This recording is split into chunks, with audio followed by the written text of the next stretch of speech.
बिस्मिल्लाहिर्रहमानिर्रहीम। अस्सलाम वालेकुम नाज़रीन, मैं हूं साकिब बशीर। मेरे साथ मौजूद हैं सीनियर सहाफ़ी हैं, कोर्ट रिपोर्टर हैं जियो न्यूज़ से अवैस यूसुफजई, और Islamabad high court journalist association के सदर फ़याज़ महमूद, एक्सप्रेस न्यूज़ से कोर्ट रिपोर्टर हैं, सीनियर कोर्ट रिपोर्टर हैं, और इसके अलावा हुसैन चौधरी ARY न्यूज़ से हमें ज्वाइन करेंगे। हम 3 केसेस, मुख्तलिफ केसेस पे बात करेंगे। एक तो इलेक्शन ट्रिब्यूनल के हवाले से केस था कि इलेक्शन तरमीमी आर्डिनेंस जो हुकूमत ने जारी किया है, और उसके तनाजुर में जो इस्लामाबाद का इलेक्शन ट्रिब्यूनल है उससे केस किसी और ट्रिब्यूनल को ट्रांसफ़र करने की जो दरखास्तों पर समाअत इलेक्शन कमीशन कर रहा है, इन दोनों के खिलाफ इस्लामाबाद हाई कोर्ट में समाअत हुई है। उस समाअत से के हवाले से मैं आपको बताऊंगा, और हम पूछेंगे अहमद फरहाद केस जो लापता शायर थे कश्मीर में, अब जो है वो मुजफ्फराबाद में अभी किसी केस में उनकी ज़मानत जो है मुस्तरद हुई है, अभी पुलिस की कस्टडी में है कश्मीर में। आज उनके केस की बड़ी अहम समाअत थी, हामिद मीर साहब भी मौजूद थे। उसके हवाले से हम अवैस यूसुफजई साहब और फ़याज़ महमूद साहब से पूछेंगे। और एक तीसरा केस है, वो है कि जो अडयाला जेल में मुलाकातें हैं वकला की, उन मुलाकातों के हवाले से आज जैसे समर रफ़त इम्तियाज़ ने जो नईम हैदर पंजोता हैं, एडवोकेट हैं PTI के, उनकी जो दरख्वास्त थी उस पर समाअत की है। बड़ी अहम ऑब्जर्वेशन भी अदालत ने दी है, उससे मुतल्लिक भी जो है वो हम हुसैन चौधरी जो ARY न्यूज़ से हमारे दोस्त हैं उनसे जो है हम बात करेंगे। अवैस यूसुफजई से पूछते हैं। अवैस साहब, ये बताइएगा कि अहमद फरहाद जब वापस आ चुके हैं, उस केस की जो आज की समाअत थी, उस समाअत का क्रक्स क्या था? कुछ नई चीज़ें जो है वो सामने आई हैं, नई डेवलपमेंट सामने आई हैं? जी बिल्कुल, देखें, एक तो ये चीज़ सामने आई है कि जो तफ्तीशी अफसर हैं, जो बाजियाबी दरख्वास्त पर समाअत चल रही थी थाना लुईभेर की हदूद से, वो लापता हुए थे, बाद में आज़ाद कश्मीर में उनकी गिरफ्तारी ज़ाहिर की गई। तो ये बताया गया अदालत को कि जो तफ्तीशी अफसर हैं वो वहाँ गए हैं और उन्होंने उनका बयान रिकॉर्ड किया है। इस पर जस्टिस मोहसिन अख्तर कियानी ने कहा कि ज़रा दिखाएं कहाँ है उनका बयान। जब बयान उनके सामने रखा गया तो वो बयान पढ़कर सुनाया जस्टिस मोहसिन अख्तर कियानी ने, और उन्होंने कहा इसमें तो ये लिखा हुआ है कि मैं शदीद जहनी दबाव और जिस्मानी इस तरह की सूरत हाल से दो चार हूँ कि अभी अपना बयान रिकॉर्ड ही नहीं करा सकता, और मैं अपना बयान या तो अदालत के सामने आके रिकॉर्ड कराऊंगा या फिर अपने वकील के ज़रिए जो बयान दूंगा वो बयान होगा। तो ये जो बयान था वो एक रस्मी कार्रवाई थी, फॉर्मेलिटी थी जो पूरी की पुलिस ने जाके। इस पे अब जो अदालत ने एक ऑर्डर किया है, जो बड़ा ऑर्डर किया है, वो ये है कि उन्होंने कहा है कि फ़िलहाल हम इस पटिशन को निपटा रहे हैं, जो कि अदालत इससे पहले कन्विंस नहीं थी ये पटिशन निपटाने की, और वो ये कह रहे थे कि जब तक वो वापस नहीं आ जाते अपने घर या अदालत के सामने पेश नहीं होते तो हम इस पटिशन को नहीं निपटाएंगे बल्कि ज़ेरे इल्तिवा रखेंगे। लेकिन आज जो जस्टिस मोहसिन अख्तर कियानी ने रिमार्क्स दिए हैं उससे ये लग रहा था, उनकी जो बातें थी, जो गुफ्तगू या रिमार्क्स सामने आए, कि वो ये समझते हैं कि अदालत में जैसे जैसे ये प्रोसीडिंग चल रही है तो उससे अहमद फरहाद के लिए कुछ मुश्किलात बढ़ती जा रही हैं। क्योंकि उन्होंने ये पूछा कि कोई और पर्चा तो नहीं हो गया है उस पर, तो ये बताया गया कि 2 पर्चे हैं और उनकी जो बेल थी वो रिजेक्ट हो गई है, अब हायर फोरम से रजू किया जाएगा। तो उन्होंने कहा कि अना की तस्कीन के लिए, किसी की अना की तस्कीन के लिए 2 मुकदमात बन गए हैं और उनकी फैमिली सफ़र कर रही है।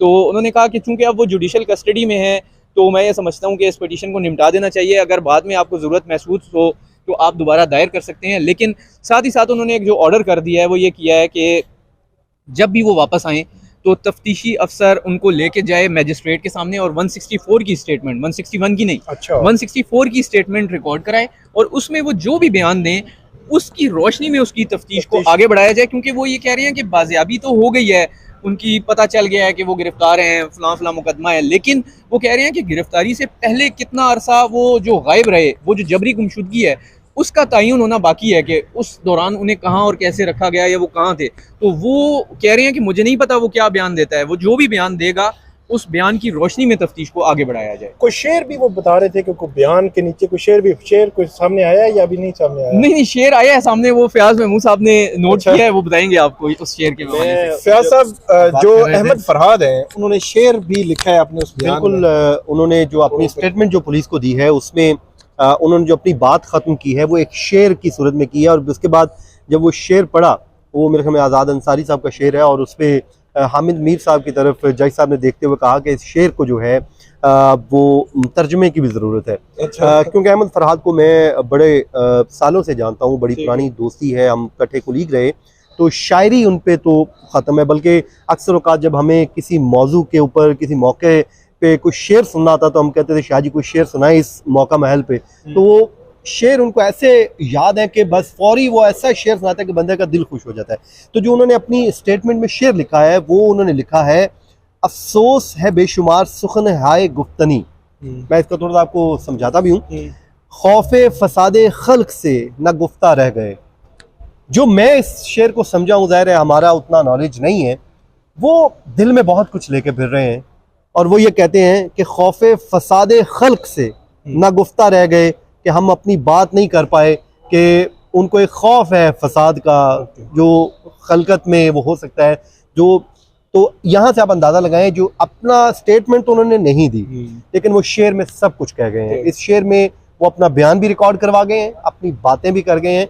और उसके अलावा जो आज की जो प्रोसीडिंग थी उसमें बड़ी इंपॉर्टेंट जो है चीज़ें थी, जो जज साहब की ऑब्जर्वेशन थी। जैसे अवैस यूसुफ ज़ई साहब ने कहा कि जज साहब ने ये ऑब्ज़र्व किया है, उन्होंने कहा है कि मसला ये है कि मुझे फीलिंग आ रही है, जज ने ये कहा है, उनके अल्फाज है, मैं कोट एंड कोट कह रहा हूँ, मुझे फीलिंग ये आ रही है कि जैसे जैसे प्रोसीडिंग यहाँ पे बढ़ रही है उसके लिए मसाइल बढ़ रहे हैं। आज मैं सोच के आया था कि इस मुकदमे को निपटा दूंगा, क्योंकि मुझे लगता है कि हम प्रोसीडिंग आगे बढ़ा रहे हैं तो उधर पर्चे दो गए, उसकी फैमिली जो है मुतासर हो रही है। तो ये आज की जो अदालती कार्रवाई थी। उसके अलावा एक बड़ी इंपॉर्टेंट चीज़ जो उन्होंने बोली, बड़ी वाजे की, और उन्होंने कहा कि इस कोर्ट में जो रिपोर्टिंग पर कोई पाबंदी नहीं है, ठीक है, वी लॉगिंग पे कोई पाबंदी नहीं है, वी लॉग आप कर सकते हैं, हमने तो नहीं कहा।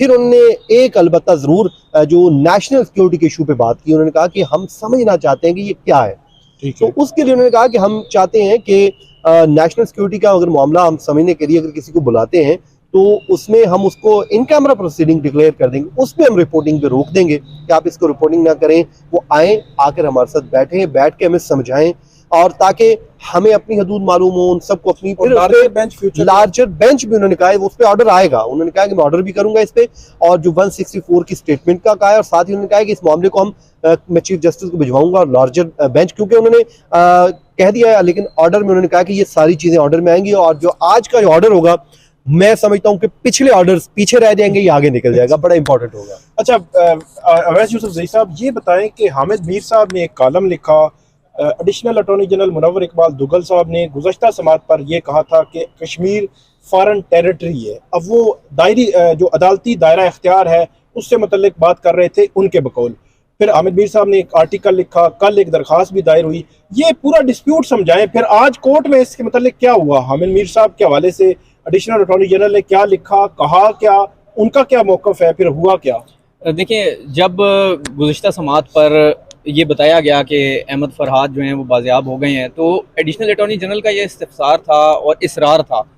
इस्तिफ़सार ये था कि अब जब एक बंदा बाज़ियाब हो गया है और पता चल गया है कि वो गिरफ़्तार है और फलां इलाके में है, तो फिर ये पिटीशन कैसे चलाई जा सकती है आगे। वो कोर्ट से ये कह रहे थे और इसरार कर रहे थे कि इस पिटीशन को निपटा दें। इसी दौरान उन्होंने ये कहा कि कश्मीर एक फॉरेन टेरिटरी है और यहाँ की अदालतों के जो फैसले हैं वो वहाँ पर इस तरह ट्रीट होते हैं जिस तरह किसी गैर मुल्की अदालत के। तो इस बात को हामिद मीर साहब ने ट्वीट में भी रिपोर्ट किया था, उसके बाद उन्होंने एक वीलॉग किया था, उसका भी हवाला दिया गया, और उन्होंने फिर एक कॉलम भी लिखा। तो एडिशनल अटॉर्नी जनरल ने एक दरख्वास्त दायर की थी और उसमें वो कॉलम रिकॉर्ड पे रखा और जस्टिस कियानी साहब के सामने रखा, और उन्होंने ये कहा कि मैंने जो बात की थी उसमें सीनियर साफ़ी ने गलत तासुर देने की कोशिश की, मेरी बात का वो मतलब नहीं था जो तासुर देने की कोशिश की गई। तो इस पे जस्टिस मोहसिन अख्तर कियानी ने उन्हें कहा कि आप यही कहना चाह रहे थे कि वहाँ अपना वज़ीर आज़म, अपनी पार्लियामेंट, अपना आइन और अपनी अदालतें हैं और दायरे इख्तियार की बात हो रही थी। तो उन्होंने, हामिद मीर साहब भी इस मौके पर मौजूद थे, उन्होंने कहा कि मैं भी इस हवाले से एक सुप्रीम कोर्ट के फैसले का हवाला देना चाहता हूँ। उन्होंने एक साबिक चीफ जस्टिस के फैसले का हवाला दिया और उन्होंने कहा कि वो इंतज़ामी तौर पर उन्होंने कहा है कि ये जो है उसका क्या तरीक़ेकार होगा और वो सारी बातें। अच्छा, अब जो एडिशनल अटॉर्नी जनरल है, जब वो बात कर रहे थे तो प्रोसिक्यूटर जनरल भी बोल पड़े। उन्होंने कहा कि मेरे बारे में भी कहा गया है कि मैंने 9 मई के वाक़यात का हवाला दिया और कहा कि कश्मीर में जो वाक़यात हुए वो 9 मई के वाक़यात की तरह के थे, तो मैंने तो ये बात नहीं की। हालांकि ये बात हुई थी कोर्ट में और ये रिपोर्ट भी हुई थी।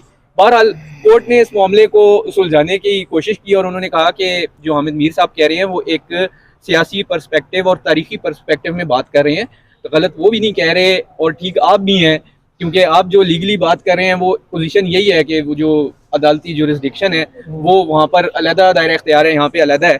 तो उन्होंने फिर इस मामले को निपटाते हुए ये कहा कि आप दोनों एक साथ बैठें, चाय पिएं, गुफ्तगू करें और एक दूसरे को अपना पॉइंट ऑफ व्यू समझाएं, ताकि आप जो है इस मसले को समझ सके। और उससे पहले जो मोहसिन कैनी साहब ने एक जुमला कहा था दुगल साहब को देख के, उन्होंने कहा आप क्या चाहते हैं कि मैं इनका जो आर्टिकल है उसको रिजेक्ट कर दूं? अच्छा, इसमें एक चीज मैं ऐड कर दूं कि जो मुनव्वर इकबाल दुगल साहब हैं, उनका ये मौकफ है कि ये एक तासुर गया है कि ये वफाकी हुकूमत का कोई मौकफ है। वफाकी हुकूमत ने आज खुद जो है वो को बयान दिलवाया है बाकायदा एक जो प्री प्लान तरीके से, तो उनका ये कहना है कि ऐसा कुछ नहीं है। मैं एज ए लॉ ऑफिसर मेरी ये जिम्मेदारी है, बहुत सारी चीज़ें हम खुद देख रहे होते हैं, तो आज खुद मैंने एक आर्गूमेंट लिया और आर्गूमेंट कोर्ट के सामने पेश कर दिया। वफाकी हुकूमत ने कोई डायरेक्शन नहीं दी थी कि ये आपने करना है और इस तरह करना है, तो ये लीगली इसमें कोई आर्गूमेंट्स को गलत है भी नहीं, ये लीगली पोजीशन भी यही है। लीगली पोजीशन साहब ने आज बल्कि यही कहा कि जी वो पाकिस्तान और जो कश्मीर है इंतजामी तौर पे एक है, जिसमें कोई मसला ही नहीं है। बहुत शुक्रिया फयाज महमूद साहब और अवैस यूसुफ ज़ई साहब। नाजरीन, एक और केस से मुतल्लिक बात करते हैं। हुसैन को बुलाएं। हुसैन, एक और केस से मुतल्लिक जो है वो बात करते हैं, वो है election tribunal case. Election tribunal case में आज शुएब शाहीन, आमिर मुगल और अली बुखारी पीटीआई के 3 जो उम्मीदवार हैं इस्लामाबाद से, इन्होंने इस्लामाबाद हाई कोर्ट के चीफ जस्टिस आमिर फारूक उनकी अदालत में ये दरख्वास्त दायर की हुई थी और उस दरख्वास्त में आज चीफ जस्टिस आमिर फारूक ने समाअत की। ये दरख्वास्त ये थी कि जो इलेक्शन जो ऑर्डिनेंस है, इलेक्शन तरमीमी ऑर्डिनेंस, उस ऑर्डिनेंस को कलअदम करार दिया जाए, एक, और दूसरा कि जो इस्लामाबाद का इलेक्शन ट्रिब्यूनल है जस्टिस तारिक महमूद जहांगीरी, इनसे केसेस किसी और ट्रिब्यूनल को ट्रांसफर किया जाए।